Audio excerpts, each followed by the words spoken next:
Banyak yang mempertanyakan sebenarnya masyarakat ini, kenapa BIN sampai turun tangan untuk bisa menyelesaikan COVID-19? Apakah peranannya secara signifikan? Kemudian masyarakat juga semakin menyoroti ketika beredar kabar dipertanyakannya validitas dari hasil tes ataupun hasil uji baik itu swab maupun rapid test yang dilaksanakan oleh BIN selaku Badan Intelijen Negara. Malam hari ini kami akan bawa BIN untuk langsung memberikan informasinya, konfirmasinya kepada Anda. Ini sudah hadir di samping saya Mas Wawan Hari Purwanto, Deputi 7 BIN Badan Intelijen Negara. Assalamualaikum warahmatullahi wabarakatuh. Selamat malam Mas Wawan. Sehat? Alhamdulillah. Alhamdulillah sehat. Dan juga sudah bersama kita Ibu Wandi Basuki selaku Certifier Laboratorium. Selamat malam Ibu Wandi. Baik. Nah, ini kita juga sudah terhubung dengan narasumber lainnya. Ada Dr. Budiman Bella, Mikrobiologi Klinik UI. Selamat malam, Dok. Selamat malam. Baik, dan nanti kita juga akan mendapatkan keterangan ataupun informasi dari Wali Kota Surabaya, Ibu Tri Risma hari ini. Nah, ini mungkin sambil menantikan juga sambungan dengan Ibu Wali Kota Surabaya. Mas Wawan, mungkin bisa dijelaskan, masyarakat begitu bertanya-tanya ketika ada pandemi COVID-19, Badan Intelijen sampai harus turun tangan. Apa fungsinya? Apa yang dilakukan? Ya, kita luruskan dulu mengenai tadi Kepala LAN yang mengatakan katanya dia menyatakan di swab ulang di SPRD, ternyata dibantah oleh Kepala LAN sendiri. Baik. Bisa dilihat di Detikcom hari ini, dari tadi siang ya, itu saya baca ternyata dibantah. Sehingga ini kan kita ingin supaya akurasinya pemberitaan di Tempo itu untuk bisa dilakukan recheck ya, sehingga tidak terjadi seperti ini gitu ya. Kemudian mengenai keterlibatan BIN, memang dari sejak awal kita begitu ada wabah ya kita memang turun. Pada waktu itu saya turun ke Kemenkes, saya ingin ketemu Menkes, teman Menkes sedang dipanggil Presiden, kemudian saya ketemu Dr. Budi yang bagian wabah itu ya. Kemudian kami ketemu dengan Kepala BNPB, Mas Doni Munardo, terus mengadakan rapat bertiga, terus esok harinya kita ngundang rapat interdep.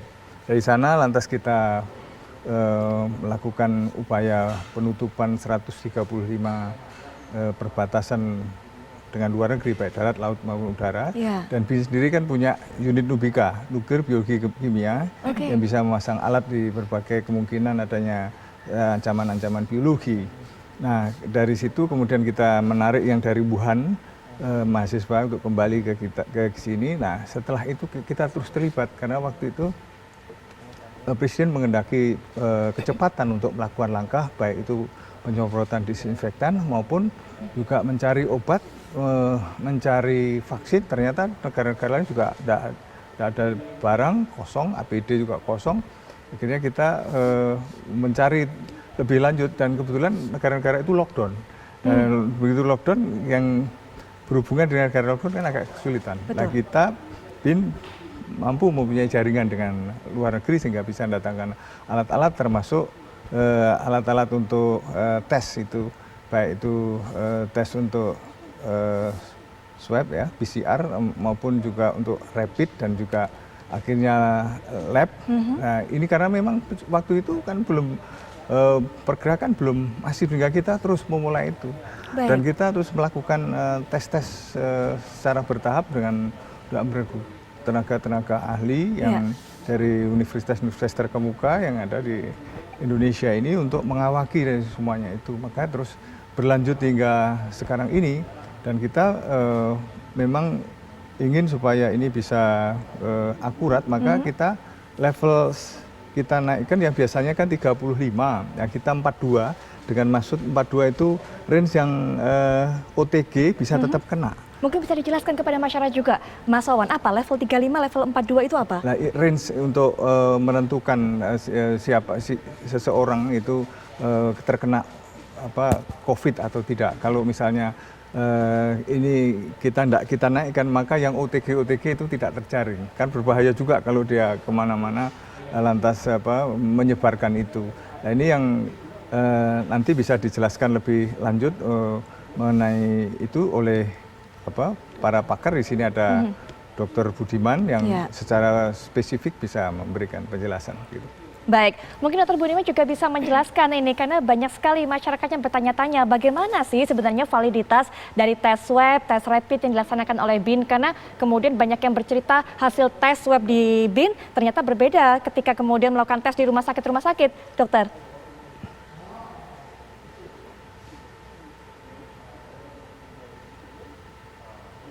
Dokter bisa mendengar suara saya? Ya, Baik. ini apakah ini pertanyaan ditujukan ke saya? Silakan dokter, bagaimana tanggapannya karena banyak masyarakat yang mempertanyakan setelah tes di BIN ternyata hasilnya ini kok berbeda ketika tes kembali di rumah sakit. Oh baik, ya jadi begini, akurasi dari suatu hasil pemeriksaan itu memang sangat ditentukan oleh banyak hal. Ya jadi berbagai tahapan daripada pemeriksaan tersebut, mulai dari pengambilan spesimen sampai dengan pengerjaan di laboratorium serta pelaporan hasil, itu mempengaruhi akurasi daripada tes tersebut. Dalam hal ini, cara pengambilan spesimen apakah dilakukan dengan benar, jadi benar-benar menyentuh bagian yang ada virusnya, yaitu bagian di belakang di nasofaring, itu benar-benar tersentuh atau tidak. Jadi misalnya tingkat kedalaman swab itu masuk, itu bisa mengakibatkan hasil itu menjadi lebih benar tentunya kalau mencapai target tempat pengambilan spesimennya. Sementara kalau kita tidak mencapai tempat tersebut, bisa jadi seorang pasien yang sebenarnya mengandung virus, itu bisa tidak terdeteksi virusnya. Di sisi lain, perbedaan daripada hari pengambilan swab itu bisa mempengaruhi hasilnya juga. Ada orang-orang yang dengan cepat bisa menghilangkan virusnya, khususnya orang-orang dengan tanpa gejala. Apalagi bila misalnya orang tanpa gejala tersebut pada waktu spesimennya diambil, itu kebetulan jumlah virusnya sudah rendah sekali begitu ya. Yang bila suatu sistem pemeriksaan itu di-set up sehingga menjadi sensitif, maka bisa terdeteksi sebagai positif. Nah, kemudian kalau kemudian dia pindah hari, itu bisa saja ada banyak kemungkinan, entahkah sampelnya tidak tercapai dengan baik sehingga tidak terambil, atau kalaupun terambil, itu misalnya jumlahnya sangat sedikit sekali sehingga oleh setting daripada mesinnya bisa terdeteksi sebagai negatif. Saya rasa bukan hanya itu permasalahan dalam pemeriksaan, ya tentu masih ada banyak kemungkinan lain, misalnya false positif atau false negatif. Itu SDM-nya juga mempengaruhi apakah SDM-nya sangat paham untuk pengerjaan tersebut. Jadi biasanya kita berusaha mengambil SDM yang level pengetahuannya itu tinggi. Baik, artinya harus ada pengawasan tersendiri, monitor tersendiri terhadap para SDM ini yang melakukan pengambilan spesimen sehingga hasilnya akurat. Nanti kita akan tanya lebih lanjut mengenai itu Mas Wawan, tapi nanti karena Bu Wani mungkin bisa berikan penjelasan kepada kami. Kami ingin sekali mengetahui laboratorium ini yang dimiliki oleh BIN seperti apa keunggulannya, apa perbedaannya dengan laboratorium lain? Laboratorium yang ada di BIN ini sebenarnya sudah bersertifikat dan dengan standar internasional. Dan sertifikat itu juga sebenarnya ada 4 lab, 4 mobil lab. 4 mobil lab yang keliling, yang tersebar di mana-mana yang tersebar di mana-mana. Dan satu lagi ada lab yang di Jalan Supomo. Dan lab ini, semua lab ini sudah tersertifikasi. Dan pada saat melakukan sertifikasi itu, kami juga melakukan tidak hanya ngelihat oh ini bagus labnya, alat-alatnya mewah, enggak, kita melihat juga interiornya seperti apa, as-built-nya, drawing-nya seperti apa, dan spek yang digunakan itu apa aja gitu. Misalnya spek untuk lantai, untuk dinding, untuk pintu, kita harus tahu. Jadi dari spek itu pun kita bisa lihat, lanjut ke interior, kita lihat pemeriksaan fisik. Kalau kita sudah melakukan pemeriksaan fisik misalnya, sudut pun nggak boleh ada yang runcing karena nggak boleh ada yang tajam. Kalaupun tajam itu harus dikikis supaya tidak melukai orang yang kena yang bagian tajam itu. Nah setelah itu kita juga lihat bagian mesinnya. Mesin misalnya pengaturan udaranya gimana, suhunya juga gimana, itu kita semua kita perlihatkan, kita cari dengan seksama, dan kadang biarpun mereka sudah membuat labnya dengan bagus, tapi selalu kita temukan hal-hal kecil. Dan hal-hal kecil ini yang harus mereka perbaikin, mungkin dari pihak mobil labnya itu apa yang membuat mobil labnya itu, baru setelah itu selesai dan lanjut lagi dengan pemeriksaan dokumen. Jadi dokumen itu misalnya ada biosafety cabinet di dalam mobil lab itu, dan itu pun harus disertifikasi. Itu harus, karena untuk mengerjakan sesuatu yang berbahaya itu harus di dalam biosafety cabinet supaya nggak terekspos orang-orang yang kerja. Dan juga setelah itu juga kita melihat juga dokumen untuk SOP-nya, kita review SOP-nya, user manualnya, terus gimana mereka menghandle sampah, waste treatment-nya, sampah-sampah dari lab itu, gimana mereka membuangnya, atau di autoclave dulu apa langsung dibuang, itu kan ada caranya. Terus ada juga yang emergency response plan, nanti kita mesti lihat juga, misalnya terjadi tumpahan di lantai, gimana cara menanganinya gitu supaya nggak berbahaya bagi kolega yang ada di dalam lab itu. Jadi kalau semuanya sudah lengkap, kita baru bisa kasih sertifikasi. Dan sertifikasi ini sudah berstandar internasional karena karena dari Singapura gitu loh. Nanti kita akan lanjut lagi perbincangan ini karena tadi Bu Wandi sudah bercerita bagaimana pemeriksaan dilakukan untuk bisa mendapatkan sertifikasi tersebut. Kami segera kembali. Kita lanjutkan perbincangan pemirsa. Mas Wawan ikut turunnya BIN ke dalam hal ini untuk mengatasi pandemi, karena memang pandemi ini berhubungan dengan ketahanan keamanan negara. Lalu mungkin Mas Wawan bisa menjelaskan sebenarnya bagaimana kualitas dari SDM Medical Intelligence yang dimiliki BIN hingga saat ini? Ya, kita lakukan rekrutmen terbaik dari berbagai lulusan universitas terkemuka di Indonesia dan dengan seleksi yang sangat ketat. Dan kita melibatkan juga para ahli untuk bagaimana mengetes kemampuan mereka secara berjenjang gitu ya, dengan sistem gugur, dan itu terus dilakukan dalam beberapa kualifikasi yang ada sekitar 9 kali kualifikasi tes, sehingga akhirnya dipilihlah pilihan-pilihan yang terbaik itu, sehingga SDM-nya mumpuni dari mulai ada yang S1 sampai S3 dan mereka juga selama ini bekerja secara profesional. Kemudian juga bekerja secara shift ya, 24 jam, jadi secara bergantian gitu, karena memang kita tidak boleh terputus, karena menangani ini kan terus continue. Dan selama ini SDM kita terus kita upgrade, dan juga dengan SOP yang sudah kita canangkan juga terus kita lakukan controlling, jadi tidak terus dibiarkan gitu, tidak. Sehingga kalau misalnya ada sesuatu yang mesti evaluasi, tetap akan dilakukan evaluasi secara menyeluruh, secara bertahap, termasuk di sisi peralatan, karena memang kita kerja simultan. Dan satu hal lagi, mereka tidak boleh terlalu kelelahan, makanya ada 3 shift tadi, sebab kalau tidak ini bisa ngedrop dan dampaknya dia sendiri bisa terkena COVID itu.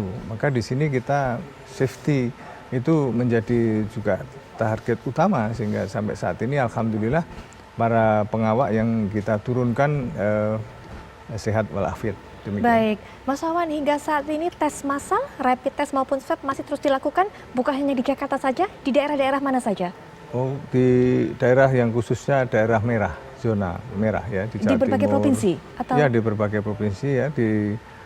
Kalau daerah yang kuning itu biasanya kita kerjasama dengan Pemda, kemudian kalau daerah-daerah merah memang kita akan turun langsung, tetap gandeng Pemda, kemudian Dinas Kesehatan di sana, dan ini kita laporkan ke gugus tugas maupun Menkes ya, Dinkes juga ya, jadi tidak sendiri tapi dengan kerjasama yang ada, dan itu terus dilakukan simultan karena banyak masyarakat yang ternyata belum disiplin, sehingga ini yang menjadi persebaran masih terus dirasakan meluas, dan angkanya sekarang kan menunjukkan tren yang naik, sehingga kita makin dituntut untuk kerja yang luar biasa ini untuk bergerak. Oleh karenanya kita juga tidak hitung-hitung mengenai masalah tenaga, pikiran, waktu, dan segala risiko yang ada. Sudah berapa spesimen sejauh ini, Mas? Sudah memenuhi target pemerintah? 85.000 yang kita ini, tapi masih belum memenuhi target spesimen karena diperkirakan kan 1.000 per 1 juta penduduk per hari. Ini yang belum tercapai dari seluruh Indonesia, ini belum tercapai, sehingga masih perlu kerja keras, kerja cerdas, kerja ikhlas, kerja tuntas gitu kan. Karena kita berkewajiban melindungi segenap bangsa dan seluruh tumpah darah dan menjaga keselamatan rakyat. Itu. Iya pastinya. Dan mungkin Dr. Budiman juga bisa berikan pandangan bagaimana sebenarnya ini menjaga konsistensi para SDM ini saat melakukan tugasnya, dokter, untuk menghindari tadi yang dokter sempat jelaskan bahwa spesimen agar betul-betul diambilnya secara benar, bagaimana kadarnya, bagaimana prosesnya, sehingga tidak ada yang namanya hasil tes yang salah ataupun tidak valid, dokter.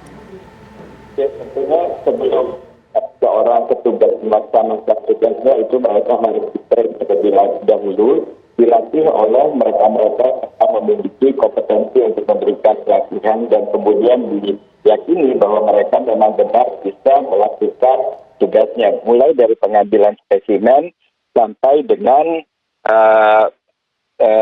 dengan dia mereka-mereka melakukan pemeriksaan. Saya rasa itu kurang lebih hal-hal yang penting untuk bisa dilakukan. Juga tentunya mereka harus bisa tetap fokus, tetap konsentrasi dalam melakukan tugasnya. Baik, Bu Wani juga mungkin bisa berikan apa yang harus dilakukan untuk bisa menjaga agar laboratorium ini tetap konsisten, menjaga kualitasnya seperti saat pertama kali sertifikasi diberikan. Iya, sebenarnya sih pertama dari SDM-nya. SDM kita berikan pelatihan, training, ataupun refreshing untuk mereka supaya mereka kerjanya safe. Yang kedua itu kita juga kalibrasi alat-alat yang ada di dalam lab. Dan kita memang merencanakan untuk mengkalibrasi alat-alat itu sebulan sekali.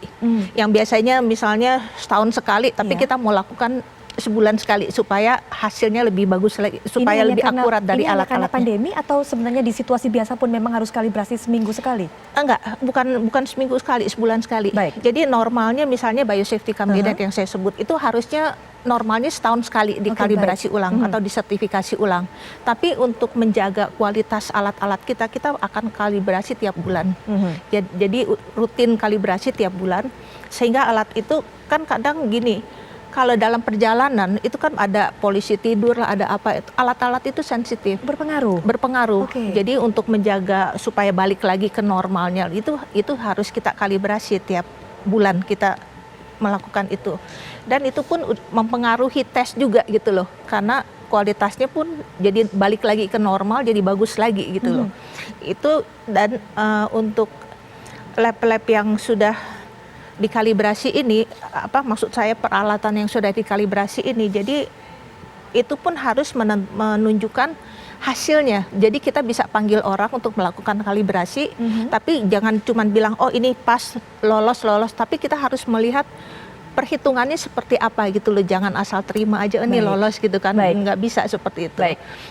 Dan satu lagi itu sebenarnya banyak sekali lab di Indonesia, institusi maupun rumah sakit yang di Indonesia itu yang sudah tidak semuanya mempunyai sertifikat. Dan kalau untuk yang udah bersertifikat ini dan udah level internasional ini udah boleh dijamin kualitas mereka tuh udah bagus, kualitas labnya udah bagus, tinggal SDM-nya yang ditingkatkan, akhirnya hasilnya pun lebih optimal. Seperti itu. Mas Wawan, mungkin penutup sekalian juga ini untuk bisa membuat masyarakat yakin akan hasil tes yang dikeluarkan oleh BIN dan juga tidak ragu-ragu untuk bisa memeriksakan diri ataupun setidaknya mengecek melakukan tes di BIN. Ya, kita tes gratis dan kita ingin berikan yang terbaik. Memang kita naikkan leveling yang tadinya 35 menjadi 42 sehingga ini untuk mengejar mereka-mereka yang OTG sehingga tidak lolos, daripada yang OTG nanti lolos juga nularkan ke yang lain. Sehingga kita lebih kepada efek kehati-hatian, karena kalau mereka sudah berbaur di masyarakat lebih sulit lagi untuk mengejarnya. Itulah sebabnya maka ada sesuatu yang ternyata kita lebih sensitif alat yang kita pakai ini. Dan partisipasi masyarakat kita perlukan, tidak usah takut, karena sebagian juga ada yang takut lari gitu ya. Ketika kita pakai alat kayak helm gitu, mengetahui suhunya tinggi, kita kejar gitu, lari. Nah sebenarnya tidak, semakin cepat diketahui maka semakin cepat pula kita lakukan upaya-upaya penanganan sehingga tidak menjadi spreader di tengah masyarakat. Karena kita sadari bahwa kesadaran masyarakat kita memang ada yang menganggap ini 30%, ada yang tidak percaya gitu. Ya, nah, masih ada seperti itu ya, masih ditemui ada di masyarakat seperti ya. itu. Oleh karenanya kita dorong bersama karena ini kepentingan bersama, bukan kepentingan perseorangan, dan kita impact yang lebih jauh tentu tidak ingin kita impact pada ekonomi, bukan hanya kesehatan, tapi juga imbas ke arah politik, bahkan timbul hoax yang luar biasa, berkepanjangan. Oleh karenanya bersama-sama kita lakukan dengan penuh kesadaran supaya bisa kita tangani, dan BIN tetap memberikan yang terbaik untuk bangsa ini, karena itu perintah dari undang-undang kita, Undang-Undang 17 tahun 2011, bahwa kita memang terdepan di dalam penanganan masalah-masalah terkait keamanan. Ibu Leksubutan Kam, dan itulah maka kami diperintahkan untuk turun oleh Bapak Presiden, sehingga sampai sekarang ini terus bergerak begitu. Baik, terima kasih Mas Wawan, sehat Sama-sama. selalu untuk Mas Wawan dan juga tim BIN agar bisa melakukan tugasnya dengan baik. Amin. Tentunya secara konsisten. Ibu Wani, terima kasih juga bisa hadir dan juga menjelaskan kepada kami, dan Dr. Budiman, terima kasih sudah berkenan untuk meluangkan waktu dan juga memberikan informasinya kepada kami. Selamat malam, Dokter. Baik. Terima kasih, selamat malam. Baik, pemirsa, perbincangan ini sekaligus juga menutup jumpa kita di malam hari ini. Saya Putri Viola pamit, kami akan kembali lagi esok 18.30 waktu Indonesia Barat. Jangan sampai Anda lewatkan. Sesaat lagi Anda bisa menyaksikan kabar utama bersama rekan saya Windy Wellingtonia. Saya Putri Viola pamit, selamat malam, sampai jumpa.